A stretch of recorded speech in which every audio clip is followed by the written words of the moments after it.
Assalamualaikum warahmatullahi wabarakatuh. Salam jumpa, selamat malam untuk seluruh pendengar Pro 4 dimanapun Anda berada. Bahagia sekali malam ini kita bertemu kembali di acara Suruh Banua tepat 1 Juni 2021, hari lahir Pancasila, dan mudah-mudahan libur Anda hari ini menjadikan energi yang ada terkumpul kembali untuk menghadapi besok sepanjang bulan Juni dan bulan-bulan ke depan. Malam ini bahagia sekali kami bisa hadir bukan bertiga tapi ada bintang tamu satu ya. Jadi Pak Humaydi, Pak Gusti, malam ini kita kedatangan Ustadz Hasbi Salim. Saya menyebutnya Ustadz beliau karena beliau dosen ya, guru juga di Amuntai sana. Tetapi kehadirannya malam ini selain dia tentu tadi sebagai guru dan dosen, beliau juga pengarang buku Orang Banjar Naik Haji. Tadi siang Pak Humaydi ya, kita komunikasi, topik kita apa malam ini ya Pak Humaydi bilang Orang Banjar Naik Haji. Itu kenapa Pak Humaydi berpikir seperti itu? Bukankah masih bulan haji, masih sebulan-bulan lagi nih Pak Humaydi? Saya kira karena memang kemarin sudah tertunda gitu ya. Lalu kemudian semangat gelora ingin naik haji orang Banjar tuh yang setahun yang dulu tertunda itu sangat luar biasa. Ramai sekali di netizen, kan kelihatan ya ketika kita memasang pamflet tadi itu banyak sekali yang berkomentar gitu ya. Itu saya kira tanda bahwa orang Banjar itu luar biasa kalau soal haji ini. Padahal bulan Dzulhijjah 1 bulan lebih lagi ya, 1 bulan lagi. Maka saya berpikirlah bahwa kalau bicara orang Banjar naik haji, saya teringat seorang Hasbi Salim. Karena beliau pernah meluncurkan buku Orang Banjar Naik Haji, dan itu waktu itu dibedah di Tutamo ya. Dekat-dekat mic-nya Pak. Bersama itu perpustakaan daerah dan Gramedia Banjarmasin. Waktu itu Pak Mujib segala ya, pembedahnya. Rektor UIN sebelum beliau jadi dokter. Belum menyapa. Apa kabar nih Pak Hasbi langsung? Alhamdulillah sehat, dan saya sangat apresiasi sekali teman-teman. Ya, saya sebetulnya orang-orang biasa-biasa aja, cuman diundang di sini rasanya jadi gede bajunya. Dari Amuntai hari kapan Pak? Beberapa hari sudah ya, karena saya ngajar bisa aja daring gitu, jadi alhamdulillah bisa berada di Banjarmasin. Oke. Ini yang sudah haji Pak Gusti nih. Ya. Pak Hasbi ya. Alhamdulillah. Pak Gusti tahun berapa naik haji? Hanya Raja 2011 ya, ketika situasi berhaji masih sudah nyaman gitu ya. Iya, sudah mulai ada jam gadang di sudah ada. Atas itu hanyar itu pada itu 2010 ada. Oke. Saya ingin ke Pak Humaydi dulu. Dalam sejarah Banua Kalimantan Selatan itu kemarin saya sempat lihat di media sosial gitu, ada sedikit debat. Kita kan masuknya Islam ke Kalimantan Selatan 1500-an ya, ketika pengislaman rakyat Banjar. Naik haji itu menurut Pak Humaydi abad keberapa, tahun keberapa awal-awalnya orang Banjar mengenal naik haji? Kemungkinan itu ada disebut itu sekitar abad 15 itu sudah ada. Atau mungkin sebelumnya gitu ya. Tapi yang ada informasi yang jelas itu memang kita ketika Arsad Al-Banjar itu naik haji. Ada ceritanya gitu kan, karena ada ceritanya. Jadi dia ketika naik haji itu kan memang sekalian untuk menuntut ilmu ke sana. Jadi diantar oleh kesultanan, mungkin dengan rakyat banyak juga yang mengantarnya tuh. Nah zaman itu kan masih belum kapal yang pakai mesin atau kapal api. Perjalanan tuh kalau dihitung itu 6 bulan sekali jalan. Jadi ketika naik haji zaman itu ya pertaruhan hidup mati lah. Karena di perjalanan itu banyak sekali cobaan-cobaan itu. Ada gelombang besar, salju di laut ya. Kemudian ada mungkin kadang-kadang perampok. Lalu musim yang tidak bersahabat. Nah itu di perjalanan dari Banjarmasin itu kan kemungkinan dari Pelabuhan Tatas itu perjalanannya, kemudian di Sunda Kelapa. Terus di Aceh, di Aceh ini menunggu ada kapal dari India yang akan membawa kita ke India. Dari India nanti baru kita ke Hadramaut atau ke Jeddah langsung gitu. Nah, itu jumlah perjalanan harinya itu sekitar 6 bulan. Tengah tahun ya. Setengah setahun sekali jalan. Nah itu ketika sampai di sana belum tentu juga lagi kita aman. Masih ada perampok padang pasir yang tidak kenal kasihan itu, dan penyakit menular dan macam-macam. Nah sehingga memang perjalanan itu sampai kita di tempat Haramain itu sekitar 6 bulanan itu. 6 bulanan 6 ya. bulanan ya. Luar biasa itu ya. Iya. Buliknya 6 bulan lagi ya. Iya 6 bulan lagi buliknya. Berarti di Mekahnya kada setumat itu bisa bertahun-tahun. Iya. Gitu. Andaikan Pak Gusti naik haji seperti itu gimana Pak Gusti? Ya, itu ceritanya kalau mau nyambung ya waktu itu lu dengar 3 bulan ya atau lebih cepat karena mungkin kapalnya lebih cepat ya. Ya, Arwah Kai Bahari itu mulai di Ketak Baru itu ke pelabuhan lama itu menyebabkan sangguannya ini yang luar biasa banyak. Segalanya dikalengkan, lalu peti besi yang cash yang besi itu. Nah itu nilainya sangat historis sekali itu.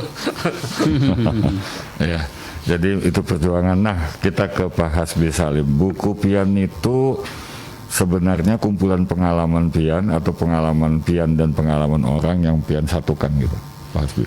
Sebetulnya buku itu pengalaman pribadi dan orang-orang yang pernah melaksanakan ibadah haji. Dan ada teman juga bilang, wah ini buku saya banget gitu kan. Iya. Saya bilang apa itu saya banget? Enggak, apa yang diceritakan itu hampir pernah semua saya alami katanya. Itu bisa disampaikan Pak Hasbi, awal bagaimana orang Banjar abut-abut pertama meniat hendak naik haji begitu. Ini mohon maaf kalau salah ya Pak ya. Ada pengamatan saya, orang Banjar itu kalau setelah berkeluarga, niat pertamanya itu naik haji. Nah, bujur itu. Bukan bikin rumah, bukan. Iya. Nah, iya, itu bujur tuh Pak, kada disalah. dia punya keinginan naik haji, soal rumah belakangan. Ini yang semangat itulah yang akhirnya membentuk mereka bekerja keras gitu kan. Pokoknya niatnya mau naik haji gitu. Nabung gitulah. Nah, ada yang nabung, bahkan ada yang arisan Pak, arisan haji. Pokoknya asal tercapai cita-citanya begitu. Dan itu tentu berubah waktu, berubah zaman, orientasinya bisa jadi juga berubah ya. Tapi itu memang tradisi Banjar begitu ya Pak Hasbi ya. Iya betul. Oke, seterusnya Pak Hasbi. Ada orang mengatakan itu cita-cita tertinggi orang Banjar, betul Pak? Iya. Ya. Ya, makanya rata-rata kan anggap saja orang Banjar itu kalau udah umur sekitar 40 tahunan itu biasanya sudah haji, biasanya ini rata-rata pada umumnya Iya, Pak. iya. Nah, saya melihat ini ada hal positif juga. Jadi dengan begitu niat orang ini katanya dengan level haji itu namanya kan haji. Moga-moga ini akan memelihara dirinya dari hal-hal yang tidak-tidak. Ya, betul. Nah, walaupun ya ada juga kasus-kasus tertentu haji melakukan hal-hal yang di luar itu kan. Iya, tergoda. Iya. Ini yang saya sangat salut gitu ya. Ada dulu juga Pak, orang berhaji itu cita-citanya mati di Mekah. Nah, Ya. Hampir umumnya dulu tuh orang-orang tua bahari lah. Nah, jadi berhaji itu ingin mati di Mekah. Ada juga yang begawi aja di sana, biar aja kok aja tukang sapu masjid kah ya. iya. Jadi Marbot. begitu bernilainya di sana itu. Oke. Setelah berniat Pak orang Banjar itu seperti apa yang mereka siapkan, menabung dan sebagainya, ada cerita lagi apa Pak? Iya, biasanya mereka bekerja lalu sedikit demi sedikit menabung biasanya begitu. Atau nanti ada warisan dan sebagainya, itu sudah diarahkan untuk itu. Dihibahkan, diwasiatkan naik iya, haji. untuk naik haji. Kemudian Kemudian mereka bisa melaksanakan haji. Nah, katanya dengan level haji itu semacam membuat mereka bersemangat pula untuk dalam masyarakat, dihargai oleh masyarakat gitu ya. Katakanlah jadi imam, kalau dia tidak haji yang haji dulu, baca doa yang haji dulu, kayak ada penghargaan dari masyarakat. Betul. Gitu ya. Ya, jadi Kalau memang duduk di saruan tuh kada menyudut ya kalau orang ke muka pian nah. mungkin Pak Haji ya. Oke. Persiapan uang, persiapan mental dalam cerita pian seperti apa? Persiapan materi segala bahan-bahan untuk haji. Ini tentunya setiap orang mungkin beda ya Pak ya. Ya. Terus terang saya waktu itu sebelum haji Pak ya, saya sering menangis ya. Masya Allah. Menangisnya begini, ya Allah, saya ini punya cita-cita sangat besar sekali. Kemampuan saya hampir tidak ada. Gitu. Nah, katakanlah kepengen naik haji, Iya. penghasilan masih sangat jauh gitu ya. Nah, akhirnya saya minta petunjuk, minta nasihat dari guru-guru, dari ulama gitu ya. Diberi amalan ini saya amalkan gitu, baca ini ya baca gitu. Okay. Pokoknya kepingin sekali, dan kadang-kadang kita malu juga, ya Allah, kemampuan begini kok cita-citanya besar sekali. Iya. Nah, tapi diperserahkan kepada Yang Maha Kuasa. Ya, alhamdulillah dengan liku-liku dan sebagainya bisa terlaksana gitu kan. Ketika udah dekat hari hajinya, bulan haji, kemudian mereka bersiap-siap. Dalam buku itu juga ada cerita naik kapal atau naik pesawat, Pak Humaydi? Kalau Pak Hasbi maksud saya. Oh ya, saya di sana biasanya menanyakan kepada kawan-kawan, bagaimana Bapak waktu berangkat haji? Ada hal-hal yang unik atau bagaimana? Nah, lalu dia akan bercerita. Nah, lalu saya akan rekam atau dalam ingatan. Oh, ini poin-poinnya ini. Nah, akhirnya saya kembangkan, saya tulis gitu. Jadi pengalaman itu tidak mutlak pengalaman pribadi, ada pengalaman-pengalaman teman-teman gitu ya. Contoh diantaranya dalam berteman kita kan kadang-kadang ada orang pilih-pilih teman gitu ya. Iya. Pilih-pilih teman, saya harus sekamar dengan A, sekamar dengan B gitu kan. Iya, benar. Ya. Nah, itu pengalaman teman saya itu, katanya saya pasrah siapapun teman saya siap gitu ya. Nah, ketika itu ada orang, ya maaf Pak ya, kebetulan waktu berangkat sudah agak sakit-sakitan. Sehingga teman yang lainnya agak menghindari lah sekamar dengan itu gitu ya. Nih, maaf ini ya. Tapi ternyata beliau ini menerima siapapun teman. Akhirnya di kamar itu si teman yang sakit tadi ternyata hampir seberapa hari gitu di tempat keluarga dia. Nah, malah enak jadinya, seakan-akan di kamar itu malah sendiri itu gitu ya. Di Mekahnya ya? Di Mekahnya itu. Oke. Terus? Jadi di situ pengalaman-pengalaman yang luar biasa, yang unik. Nah, berangkat termasuk juga pengalaman saya waktu mengumpulkan uang gitu kan. Beberapa kali menabung. Ketika itu Pak 200.000 istri saya, 200.000 saya tabung. Akhirnya kebetulan anak sakit. Diambillah tabungan habis. Lalu ketika itu ada teman, yuk kita semacam arisan haji. Iya. Ada 10 pasang waktu itu. Saya tanya juga ulama, Pak bagaimana hukumnya arisan haji? Gitu kan. Iya. Oh boleh-boleh saja kata beliau. Itu salah satu bentuk cara ya saling membantu. Nah, cuma harus jelas perjanjiannya apa gitu kan. Dan harus juga yang ini penghasilannya ada gitu. Akhirnya terlaksanalah 10 tahun untuk 10 pasang itu, alhamdulillah. Oke. Nah, itu. Kalau ada di kampung itu orang hendak naik haji itu tumburnya luar biasa lah. Mungkin Pak Gusti bisa menceritakan ketika Pak Gusti mau naik haji itu seperti apa Pak? Ya, karena kita tinggal di kota ya, barangkali di komplek juga biasa-biasa saja. Tapi antar keluarga itu kan sudah saling mengetahui ya. Kemudian biasanya kita harus selamatan itu, hendak tulak selamatan, datang ya berselamatan pulang. Dan itu sudah jadi tradisi kita kan. Jadi biasanya alhamdulillah ya itu ada aja itu istilahnya kan untuk biaya selamatan Tambahannya ada masuk aja. ya. Ya karena kita tadi orang Banjar ini kan niat untuk naik haji itu besar ya, motivasinya tinggi, nilai religinya karena mungkin karena nilai religinya sebagai rukun Islam yang kelima. Kemudian juga ada nilai status sosialnya barangkali juga ya itu Betul. apa yang diungkapkan tadi itu, sehingga haji itu jadi apa namanya dambaan semua warga masuknya di kampung-kampung, sehingga jadi ramai kan itu. Jadi intinya adalah saruan haji itu minta doakan, minta kiawakan ya kan. Nah pengalaman minta kiawakan dan minta doakan ini kita lihat nanti di sana itu memang terbawa dan terlihat. Iya. Saya punya beberapa pengalaman.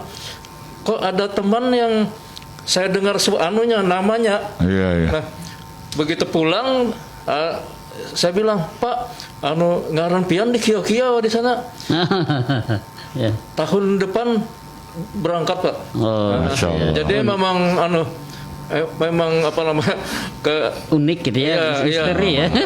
Banyak pengalaman itu. Bahkan sampai foto-foto banyak kadang-kadang foto kadang-kadang. Iya. Jadi siapa yang ingin kirim salam macam-macam itu sekalian dengan fotonya biasanya. Nah, iya. Pak Humaydi, tradisi selamatan itu secara umum di Indonesia apa hanya di orang Banjar yang Kelihatannya ada khas Banjar itu ya. Apa tuh khas Umpamanya ketika mau berangkat itu kan kita niatnya di rumah Pak ya. Turun dari rumah tuh niatnya. kada boleh berpaling lagi jelas. Lalu ada model meninggal tulisan. Tulisan syahadat itu Syahadat di bawah dua. Jadi nang asyhadu alla ilaha illallah dibawa ke Mekah, yang asyhadu Muhammad Rasulullah ditinggal di rumah. Oh gitu. Kayak itu bulik biasanya. Nah, biasanya kita baca Yasin, keselamatan itu Yasin biasa. Iya, sembahyang hajat gitu kan. Hajat gitu ya. Nah, tapi kemudian kalau nang zaman dulu kan karena lawas itu setiap mungkin setiap malam itu ada baca burdah atau tiap malam Jumatnya. Malam Jumat, benar-benar. Burdah. Nah itu tradisi kita ya. Ya tradisi kita dulu seperti itu burdah. Iya.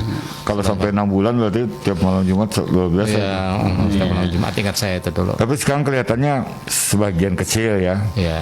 Selamatan itu kesannya jadi jor-joran sekarang seperti perkawinan gitu. Itu kita pulang, kalau masih sederhana. Iya. Ketika berangkat masih sederhana. Enggak, ulun masih melihat yang berangkat pun undangannya undangan perkawinan. Iya, makanya itu. Ya tergantung juga itu mungkin. Karena pada yang pasti mereka yang mau berangkat tuh sudah ada duitnya tuh. Nah, itu yang mau sanggup aja tuh. Sanggup. Pak Hasbi kan orang Banjar, ada cerita di pengalaman di pesawat nggak? Atau di mana dalam cerita pian tuh? Pengalaman Atau ketika sudah sampai di Jeddah misalnya? sebetulnya banyak sekali pengalaman-pengalaman ini. Yang di antaranya kita ada teman ya, Iya, Pak, ya. Ini supir Pak, supir. Dia dulu waktu menjadi supir itu ada penumpang yang mau kencing Pak. Dia ini pura-pura tidak mendengar gitu ya. Iya. Tidak mendengar ya. Terus anggap aja dari Banjarmasin ke Amuntai ya. Iya. Pir mau kencing misalnya. Pura-pura nggak mendengar. Akhirnya Pak, di Mekah beliau sendiri yang mengalami mau kencing dan tidak bisa bilang bahasa Arab. Ini yang repotnya nih. Aduh, benar-benar. Jadi ini pengalaman di Banua. Benar-benar tersiksa gitu nah. Ya, apa kami lah di sana. Iya. Akhirnya dengan isyarat ya. Artinya mau apa gitu ya, mau kencing gitu. Akhirnya ngerti. Nah setelah itu, setelah ke belakang atau ke toilet, nah baru astagfirullahaladzim. Ini barangkali nih alasannya saat di tanah air saya kemarin pura-pura tidak tahu gitu. Nah itu diantaranya. Satu lagi Pak, lucu-lucu ceritanya nih. Coba silakan Pak Hasbi. Ada hal yang lain ya. Banyak sebetulnya, cuman ini agak mendadak gitu ya. Saya ingat Pian. Ada juga yang itu Pak, ada sepeda besar ya Pak ya di sana Pak ya. Sepeda monumen ya Pak ya. Nah, jadi kata teman itu sepeda Nabi Adam itu. Masa? Iya gitu. Saya pikir, oh begitu ya Nabi Adam tingginya gitu ya. Kan di kota ada Pak ya sepeda besar. Ya padahal cuman ini Pak ya dibentuk gitu. Kayak museum aja lah. Saya museum di tepi jalan gitu. Jadi lucu-lucu ya kadang-kadang gitu. Pak Humaydi, biasanya ada sebab di Banua, ada akibat di Mekah, baik di Madinah ataupun di Mekah begitu. Itu memang seperti itu ya Pak dalam konteks keagamaan kita. Ya, di sana kan jangan berbuat tajassasu, tabaradu, macam-macam itu lah. Nanti upayakan kita tuh ketika naik haji sampai di Mekah tuh ramah lah gitu ya. Ramah tamah. Bahkan tidak boleh berburu kan ada binatang banyak kalau kita nggak usah kita perhatikan. Di sana tuh kita melakukan banyak ibadah aja benarnya kan yang penting itu. Memang katanya kelakuan yang di kampung itu kalau keterusan itu di sana terjadi juga banyak tujuh sembahyang tuh menyudut aja kan bilang itu di belakang juga kan nanti ini ya masuk iya nang rancak masuk juga di sana. Nah makanya ini perlu latihan di tanah air ya Pak ya. Sebelum berangkat itu mau latihan. Iya. Nah kita ini kan memang ada manasik ya. Tapi manasik orang dulu tuh memang mereka sangat menguasai fikih haji itu. Sementara kalau sekarang ini kan kayak instan malah. Jadi lalu banyak karena one day minta pedoman macam-macam tuh. Lalu kada model dengan kesadaran ketika melakukan sesuatu ibadah di Mekah itu. Minta melihatnya apa nih kada dibaca ini apa. Karena belajarnya itu instan. Kalau dulu kan memang orang Bahari itu kalau hendak naik haji ini memang fikih haji itu di bujur-bujur. Bujur-bujur itu. Nah, sekarang mungkin ada bedanya di situ saya kira. Sama dulu orang naik haji orang banyak dahulu itu memang mereka dasar bujur-bujur ibadah lah. Mungkin sekarang tuh kada. Kadang-kadang trennya sekarang itu kan ada sekedar berkunjangan, ya kan ada kayak itu tuh, ada anak menebus dosa, karena banyak dosa dia jadi kira-kira dengan haji bisa menebus. Apalagi haji plus kan ada paket lain yang kayak gitu adanya ya. Saya kira salah satu kelemahan yang generasi sekarang itu. Ini asal ada duit aja naik haji itu sekarang tuh padahal kan dulu kemampuan istata'a itu tidak sekedar soal ekonomi, ilmunya juga Pak ya. Ilmunya juga. Dan itu tadi karena itu ibadah jadi perlu latihan. Katakanlah kita arba'in ya, 40 waktu sholat berjamaah gitu ya. Nah harusnya sebelum berangkat haji sudah latihan berjamaahnya ini. Nah gitu. Kalau merasa kebuyuhannya lah. Pak Gusti ada pengalaman nggak ketika di Banua begini ternyata yang terkait diri Pak Gusti ya ternyata di Mekah atau di Madinah begini? Banyak sekali ya. Kita selain pribadi kemudian juga ada pengamatan kita dengan kawan-kawan jemaah lain. Baik pada waktu umrah itu kan haji kecil ya. Kemudian yang haji reguler itu kan itu yang disebut dengan haji. Karena itu haji itu adalah haji itu adalah Arafah. Jadi umrah kan bedanya tidak ke Arafah ya. Intinya begini, waktu itu kami kebetulan ketua kloternya itu Pak Fahmi Wahid. Alhamdulillah ketemu ya sampai sekarang kita jadi karena ketemu di sastra karena juga. Beliau orang Kemenak gitu ya. Itu salah satu. Kemudian yang perlu resep ya, pasang niat di awal. Jadi kalau mau berangkat haji itu niatkan dari awal. Misalnya kalau mau tabung tuh jangan dihayu-hayut lagi. Jadi jangan diganggu-ganggu itu. Menabung gitu Pak. Iya, menabung. Misalnya menyetor. Jangan dikutil-kutil. Pengalaman banyak cerita itu nanti ada juga bisa batal nanti harus ulang lagi gitu kan. Itu salah satu. Kemudian yang kedua di asrama pun sudah terlihat oke lah, ini undangan Allah Ta'ala kan untuk berhaji itu alhamdulillah ya. Mungkin karena resep terdaftar. Tapi ternyata ya pengalaman yang kita amati itu ada beberapa jamaah yang sudah berciri. Jadi cirinya ini kalau dia memang sakit di asrama misalnya, tapi di sana nanti sehat. Oh, iya, Itu iya. satu. Tapi ada juga ciri yang di sini kebalikannya. sudah pindah menghilang. Pindah gaib sudah sampai di sana ada gaib juga, jadi Abu penitia mencari. Petunjuk keluar asrama lah. hanya di Banjar gitu. Itu bahaya aja orang tuh ya. Ya. Kemudian ada satu hal ya yang saya nggak ngerti ya, tapi barangkali ini Ada telepon kayaknya nih. Kita potong dulu nih. Halo. Assalamualaikum. Waalaikumsalam. Maaf kada mendengar ulun pian Bu Haji. Oh mak, kita mendang. Kajak kada dikodei sama si Dinten. Inggih, silakan. kesehatan aja. Inggih, terima kasih. Ulun hanya aja monitor masalah haji lah. Nggih, orang Banjar Rame naik haji. benar nah. Kalau bahari lah, jajar siapa tadi ulun rawain mendengar sambil anu Nggih, jualan. nggih. Ay, bahari ulun ini lain benar.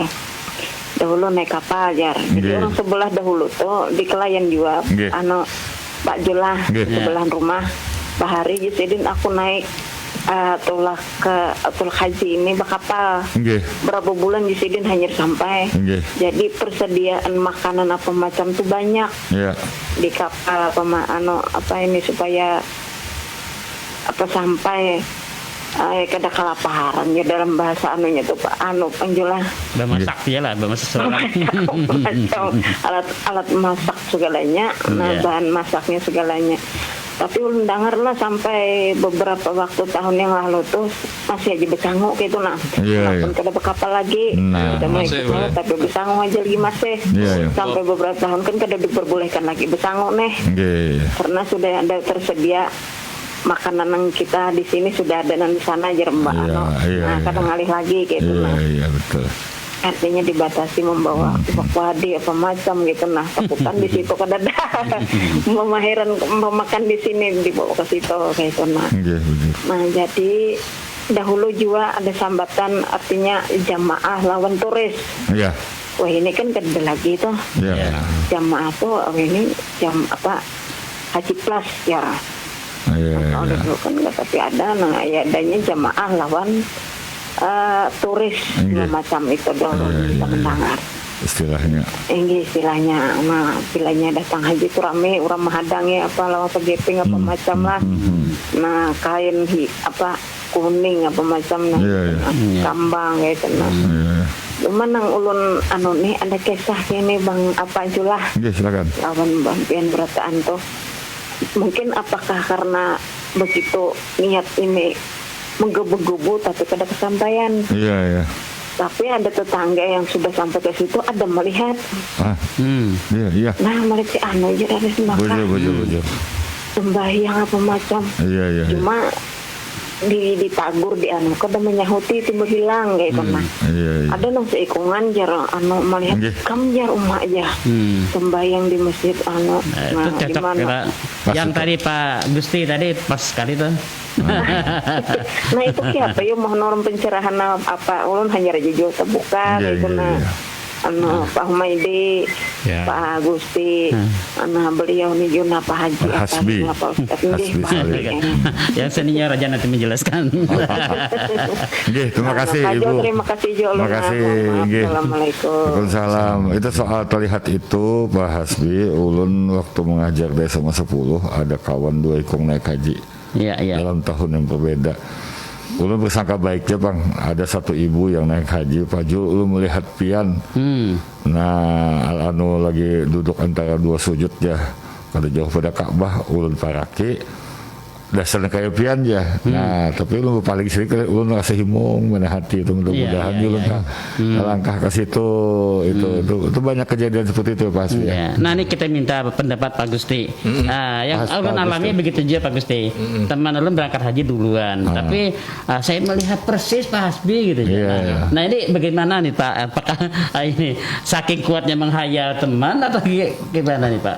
Saya kira tidak ya. Itu kan tadi dia kan pasang niat ya. Iya. Dia niatnya ya disebut menggebu-gebu atau Iya. sangat berniat untuk berangkat haji.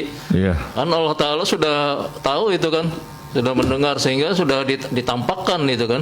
Jadi barangkali itu ditampakkan itu dengan melalui orang lain begitu. Sama seperti cerita Supi ya kan. cerita Supi itu sudah menabung mau berangkat haji kan.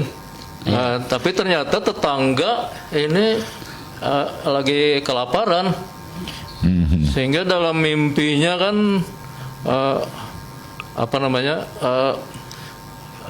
artinya saking kelaparannya membiayai anak yatim, itu akhirnya harus mengambil kambing yang sudah mati, kan apa istilahnya, bangkai ya. Nah, ya sampai ada istilahnya itu bagimu haram, bagi kami ini halal.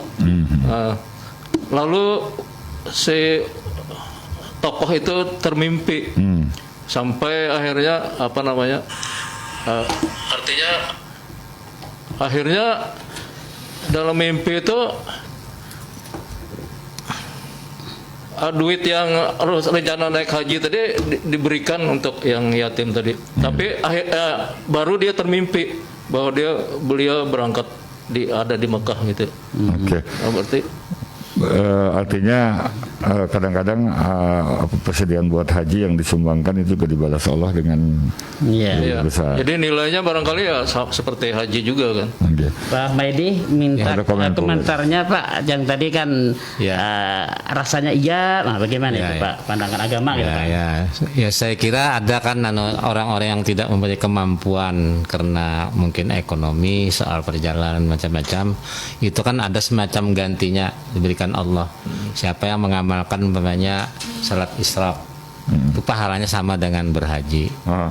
Sebenarnya hari Jumat sendiri sebenarnya itu dikatakan itu sebagai pahala yang sama besarnya dengan kita berhaji. Kalau kita hayati betul-betul ya. Saya kira keluarga sendiri namanya Haji Nonot. Dia itu tidak perlu pakai biaya apa-apa. Coba orang melihat dia ada, bahkan secara fisik gitu, sampai pulang tuh ada. Tapi kadang di pesawat modal kada bayar gitu dah. Kelihatannya tak ada. Jadi ada hal-hal itu yang mungkin karena dia luar biasa amaliyahnya gitu ya, yang memang kehendaknya luar biasa, itu mungkin diperlihatkan Allah besarannya gitu ya. Artinya, bisa kita sebut wali ya itu ya. Kagak jauh wali orangnya tuh cuma itu aja. Artinya balas. Disebut Haji Nonot akhirnya kan karena dia tidak membayar sama sekali. Orang-orang aja melihat, mungkin orang lain. Dan bersangkutan sebenarnya tidak kemana-mana gitu. Ya, tidak kemana-mana. Orang mau lihat. Cerita tukang beca yang di Surabaya itu ya seperti itu. Nah kalau soal wali-wali memang banyak ya, kita cerita-cerita kayak di Tabu Darat itu kan. Nah itu orang berhaji kan ketemu beliau lalu memberi sandal kan. Lalu ketika pulang ingin membuktikan beliau nih kawan di sana kan bertemu di bari sandal, ya kan bersandal sih Den. Nah lalu kan kemudian ternyata beliau memang terbukti ada di sana. Karena terdapat lalu rame orang mengkeramatkan beliau. Jadi itu tidak bisa didustakan. Lihat kisah Datu Sanggul dengan Datu Kelampayan kan. Itu juga kan modelnya tuh Datu Sanggul ini kan dengan pakaian yang memang orang kampung. Ketika ketemu Datu Kelampayan tuh pakai larung, apa istilahnya, larung kah? Nah, kemudian bebutah gitu kan. Nah, kemudian disapa kan. Itu kan Datu Kelampayan menyapa tuh berapa kali tuh, 3 kali ketemu hilang langsung sih Dento. Dihadangi sih terus terakhir ini Siden behigaan duduk. Bapak ya Senak Tuntung tuh mengikuti Siden. Nah, lalu berbincang-bincang kan ceritanya. Jadi memang ada juga yang kalau dari dunia sufi itu kan orang ke Mekah nih modelnya kayak dunia kecil aja lah, tidak terhalang dengan ruang dan waktu. Kalau hendak bandak di mana aja kita kan bisa. Seperti itu adanya. Nah saya kira itu memang kenyataan anugerah Allah kalau kita berniat ingin adalah ada aja tuh. Mulai tingkat yang awam itu terjadi, bisa juga sampai tingkat yang hawasul hawas lah gitu malah ya. Nah sekarang saya ingin menggarisbawahi kata-kata Pak Zul tadi, dengan teman itu bilang saya melihat kamu di Mekah persis gitu kan. Nah setidaknya ini memotivasi untuk kita gitu ya. Oh kalau begitu saya udah perlu nabung, perlu bersiap-siap. Nah itu ada positifnya juga Pak. Iya betul, beri motivasi. Walaupun sekarang giliran naik haji kita hampir 35 tahun Pak. Antrinya. Mudah-mudahan ada keajaiban. Pak Hasbi, kembali soal orang banyak naik haji. orang kita ini kan sebelum ketat lah pemeriksaan bagasi sebagainya, orang kita ini ketujuh membawa iwak masin, Iya, membawa betul. bumbu, membawa Iya, rokok, ya paling nggak ada kasih Mandai, konsumsi gitu mandai. ya. Ada cerita pas soal itu. Ada Iya. nggak? Di antaranya teman-teman itu kan bawa mandai Iya. gitu kan, karena itu enak sekali kan dikonsumsi di sana kan. Terus juga ada teman yang bawa ini Pak, gula habang. Kebetulan dia orang Lampihong, jadi bawa gula habang itu Iya. dibikin gula-gula untuk itu, gula batu lah Kasan istilahnya. di Lumo. Nah, itu bawa beberapa biji, lalu nanti waktu berangkat ke masjid dikasih kepada orang di samping-samping gitu kan. Nah, mereka bilang, wah enak sekali gitu kan. Nah, akhirnya dia dapat fasilitas berbagai keuntungan. Kadang-kadang dikasih air zam-zam, kadang-kadang dikasih sajadah, ya. Masya Allah. Padahal dia cuma ngasih Gula habang. gula habang itu tadi. Nah, ini teman saya pernah gitu pengalaman. Pengalamannya. Ya, jadi sampai saat ini kan selalu ada kasus itu ketika masuk asrama menjelang bagasi dibawa ke pesawat, kopernya gitu, lalu diperiksa macam-macam tuh yang harus dikeluarkan untuk tidak boleh dibawa. Iya. Begitu. Sebenarnya itu kan bagian daripada tadi ya, salah satu tujuannya kesan berbagi kawan di Iya, sana, berbagi. misalnya soal rokok dan sebagainya dibagi seperti itu ya, mungkin gitu Pak Hasbi ya. Iya. Bertanya jualah bujur lah. Ada orang Banjar menekan bila bisa tahi lalat di kepala pasti naik haji. Kan orang Banjar gitu lah. Iyalah. Kadang berani pang lah teman. Kada rata-rata di keluarga kayak itu malah. Di mana cirinya Pak? Tahi lalat di kepala aja. Sama bilanya tahi lalat di telapak batis ini banyak Pejalan. ketujuannya berjalan kemana, keliling dunia aja nah kayak itu. Siapa Pak Hasbi? Itu saudara Saya tidak bisa memastikan itu, tapi yang jelas memotivasi yang punya tahi lalat lah. Terima kasih anak ada tangan kepala baik. Kalau pasrah.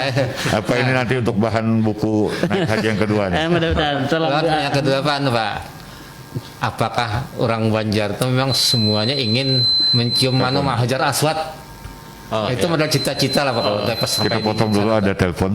Halo. Ya. Oke. Putus ya. Oke, lanjut Pak Humedi. Pertanyaan tadi Haji Aswad. Yang Hajar Aswad. Oh ya, memang di dalam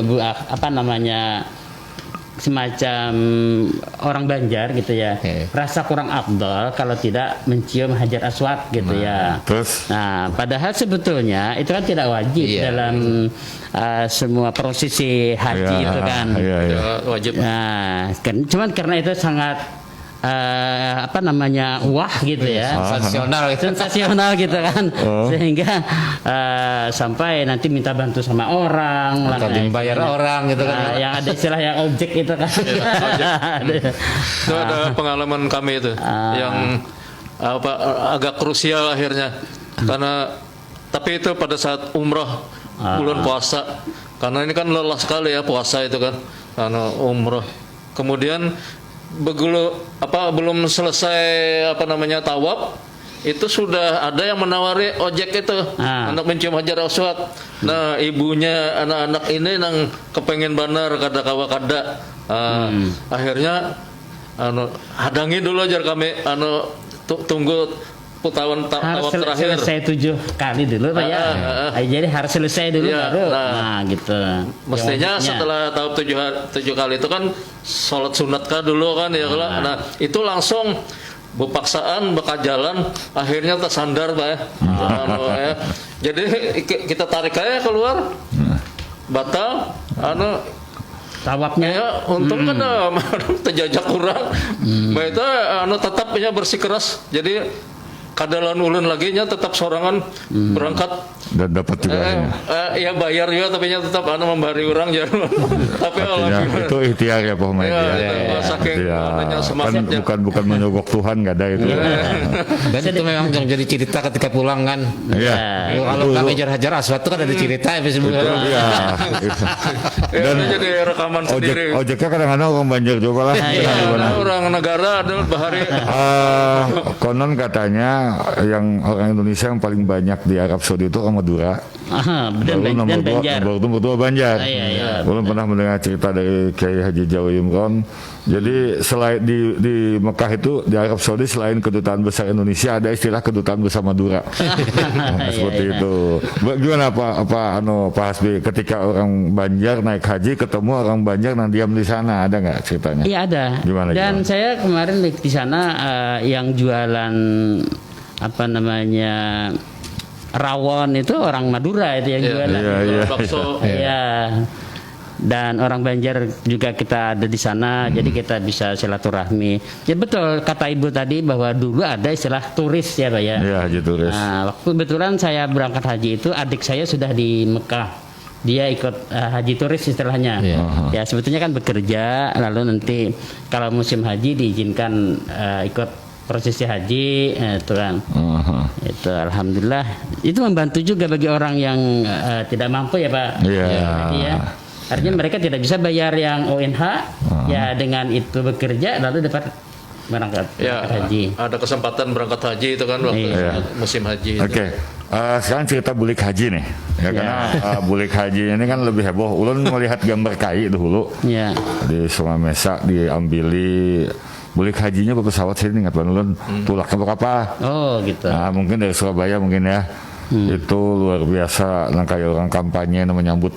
Iya. Nah, tasnya lawan bawaan selain tas buntalan-buntalannya, lawan bajunya luar biasa. Jadi bajunya itu nang kayak pangeran kayak Raja Arab Saudi bahari itu lah. Iya. Mau jubah gitu kan, pulang gitu. Kayak apa kisahnya tuh Pak? Tinggi ya lah. Bagaimana Pak Hasbi itu? Ya betul ya Pak ya. Kalau dulu kalau datang haji itu malah semacam disuruh bercerita. Iya. Saya membayangkan waktu itu saya waktu kecil Pak ya. Wah kalau begitu kalau saya berangkat hajinya harus latihan dulu nih. Jadi penceramah seakan-akan menjelaskan kan dia kronologis kami berangkat hari ini ini. Sepertinya harus bisa seperti itu. Nah jadi memang sekarang sih enggak ya Pak lah. Kalau dulu seperti itu ya Pak. Ya sekarang melihat perubahan dari segi pakaian. Jadi kalau dulu memang seperti yang bilang tadi baik yang bebinian maupun lelakian bajunya udah sebujur hibak di awak gitu kan. Sekarang tampaknya tidak seperti itu ribetnya mungkin ya. Karena mungkin menganggap ya. Lelakiannya itu pakai pendeng hijau itu nyata boleh.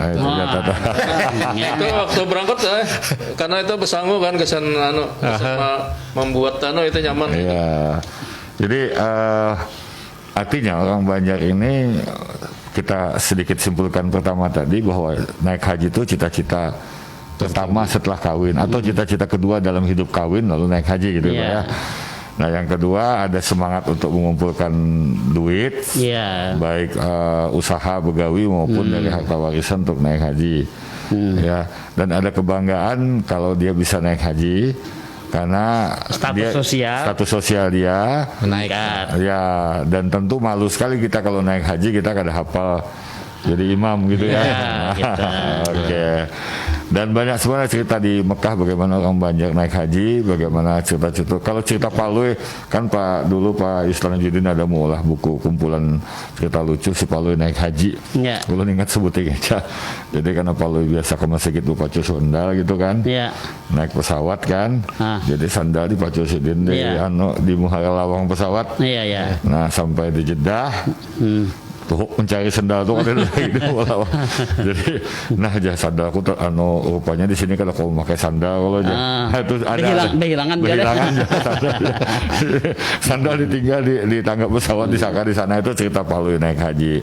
Oke Pak Madi sedikit saja karena kita waktu habis, apa pesan Bian untuk kawan-kawan yang insya Allah nanti kalau sempat berangkat, ini kan ada masalah sedikit ini karena Indonesia tidak termasuk daftar yang diizinkan masuk ke Mekah karena persoalan vaksin.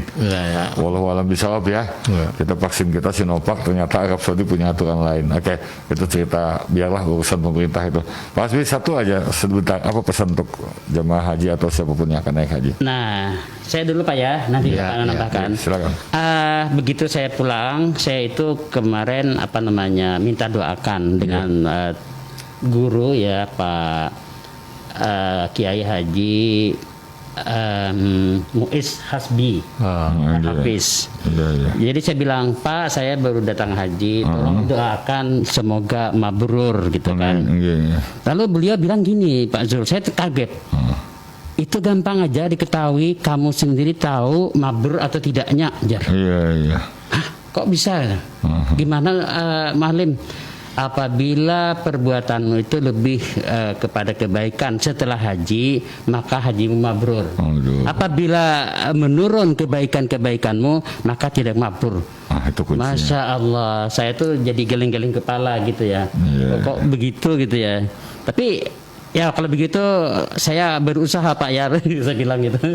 Silakan Pak, mungkin bisa ditambahkan.